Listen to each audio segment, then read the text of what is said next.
नमस्कार। 28 नवंबर 2025 को ही शनिदेव वक्री अवस्था से मार्गी अवस्था में आने वाले हैं। हालांकि कोई भी ग्रह कभी भी वक्री नहीं होता है, इसके बारे में मैंने बहुत सारे वीडियोस में आपको बताया ही है कि जब भी शनिदेव या अन्य कोई भी ग्रह वक्री होता है या जिसे हम कहते हैं कि रेट्रोग्रेड मोशन में जब आ गया वो स्टार, इट मीन्स वो सूर्य, पृथ्वी और उस पर्टिकुलर ग्रह के बीच का एक ऐसा एंगुलर मोशन या एंगुलर डिस्टेंस होता है जो 120 से लेके 240 डिग्री के बीच का होता है। तो हम पृथ्वीवासियों को देखने पर ऐसा लगता है कि वो ग्रह धीरे या उल्टा चल रहा है, हालांकि उसकी गति धीमी हो जाती है लेकिन हमें उल्टा चलता हुआ भी दिखाई देता है। तो कोई भी ग्रह रिवर्स तो कभी चल ही नहीं सकता है, लेकिन ये एक भ्रम ही होता है। और जब भी कोई ग्रह वक्री होता है तो वो सूर्य के प्रभाव से मुक्त हो जाता है, क्योंकि एंगुलर जो मोशन की वजह से जो डिस्टेंस हो जाता है वो ही इस तरीके से हो जाता है कि जब सूर्य का प्रभाव उस ग्रह पर कम हो जाता है। तो जब भी सूर्य का प्रभाव किसी ग्रह पर कम होता है, सूर्य क्या है, पिता है, और जब पिता का कंट्रोल किसी ग्रह पर कम हो गया तो वो ग्रह मनमानी करता है, मीन्स अपने खुद के रिजल्ट्स देता है, अपनी खुद की ही बाउंड्री सेट करता है। तो इसीलिए जब भी कोई ग्रह वक्री होता है बुरे रिजल्ट कभी भी नहीं मिलते, स्ट्रेंज रिजल्ट मिलते हैं। और विशेषकर जो भी ग्रह वक्री होता है जिस चीज के लिए वो होता है, सपोज अभी हम बात करेंगे शनिदेव की। शनिदेव क्या है, न्याय और कर्म के कारक हैं। तो वो न्याय और कर्म बहुत डिफरेंट तरीके से सभी लोगों से, जो 140 से 138 दिन का ये समय होता है जो हर साल ही वक्री गति में वो आते हैं, करवाते हैं। कई बार बहुत ही ज्यादा हमें स्ट्रेंज रिजल्ट्स इस समय में मिल जाते हैं जो हम सोचते ही नहीं, मीन्स बहुत अनएक्सपेक्टेड चीजें भी होती हैं। प्लस हमें एफर्ट ज्यादा लगवाते हैं क्योंकि वो अभी अपने फुल फॉर्म में, मीन्स उन पर किसी का कोई कंट्रोल नहीं है, वो जैसे चाहते हैं उसी तरीके से वो व्यवहार करते हैं। तो बस ये जो वक्री गति है, तो वक्री गति से जब भी कोई ग्रह मार्गी गति में आता है तो पहले के 6 दिन बड़े ही इंपॉर्टेंट होते हैं, जिसके लिए मैंने एक ऑलरेडी वीडियो आपसे शेयर किया हुआ है कि 22 से लेके 28 तक का, मीन्स ये 6 डेज का पीरियड, एक विंडो पीरियड है जिसे हम कहेंगे कि जब शनिदेव वक्री से मार्गी होंगे तो एक स्टेशनरी स्टेज में आ जाते हैं और इसमें सबसे बढ़िया रिजल्ट देते हैं वो, क्योंकि शनिदेव इतना शनि शनि चलते हैं कि सपोज हम कह रहे हैं कि 28 से ही वो मार्गी होंगे, तो वो मार्गी गोचर उनका बहुत धीरे धीरे आगे बढ़ेगा। तो जो भी चीजें हमारी बदली हैं इन 4-5 महीनों में, जिनमें परिवर्तन आया है, जो काम आप करने चाह रहे थे वो सब अब धीरे धीरे फिर से प्लेस्ड ऑन होंगे, लेकिन उसमें पेशेंस रखना पड़ेगा। प्लस वन मोर थिंग ये भी है कि बृहस्पति देव भी वक्री 5 दिसंबर से ही होने वाले हैं और 11 मार्च तक वो वक्री गोचर करने वाले हैं। तो कहीं ना कहीं वक्री जब गुरु हो जाते हैं तो वो भी अलग रिजल्ट देते हैं, क्योंकि उस समय उनका भी सूर्य से जो कंट्रोल होता है वो खत्म हो जाता है, तो वहां पे थोड़ी सी चीजें अलग होगी। और जब भी बृहस्पति देव वक्री होते हैं तो वो ज्यादा प्रॉब्लम क्रिएट नहीं करते हैं, थोड़े से हेल्थ इश्यूज दे देते हैं, प्लस हमें डिलेमास बहुत ज्यादा देते हैं, मीन्स ऊहापोह की जो स्थिति होती है वो बहुत ज्यादा बना देते हैं, करना चाहिए नहीं करना चाहिए। तो ये वाली स्थिति हमेशा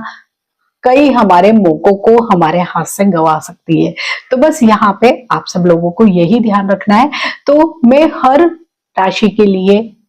जब शनिदेव मार्गी हो रहे हैं तो क्या कुछ अच्छे परिणाम लेकर आए हैं उसके लिए डेडिकेटेड वीडियो शेयर कर रही हूँ, और बहुत ही कॉमन उपाय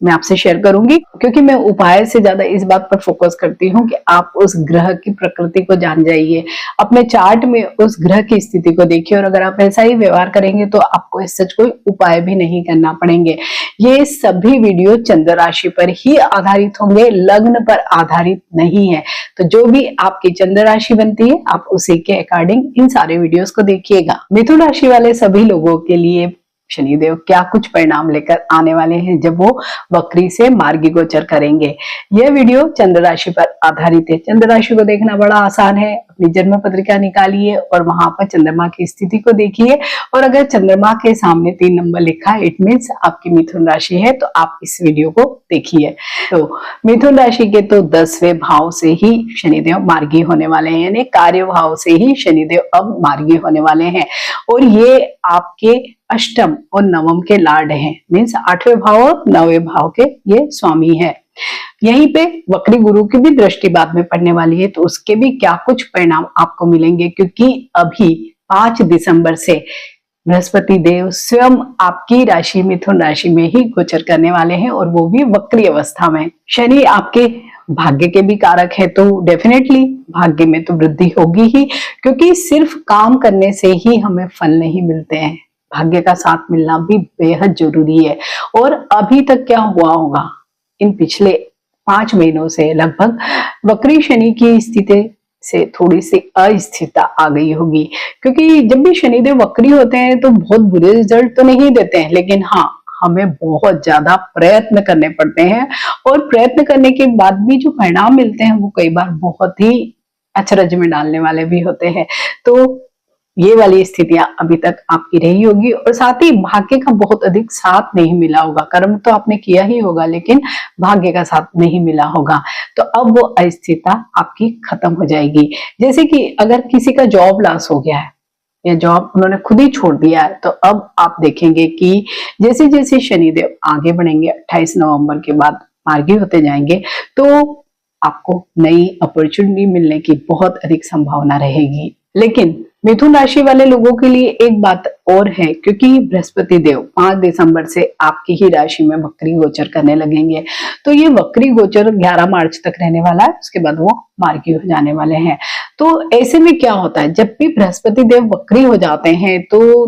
एक तो असमंजस या आपको डिलेमा देने वाले हैं, और साथ ही आपका ईगो थोड़ा सा बढ़ाने वाले हैं, मीन्स लोग ईगो ट्रिप पे चले जाते हैं। बिल्कुल वैसी ही स्थितियां मिथुन राशि वाले लोगों की भी हो सकती है। तो अगर ये स्थितियां रहेगी तो थोड़े से प्रॉब्लम आपके वर्क प्लेस पे भी आ सकते हैं, और साथ ही आपके वैवाहिक जीवन पर आ सकते हैं, क्योंकि बृहस्पति देव की भी एक वक्री दृष्टि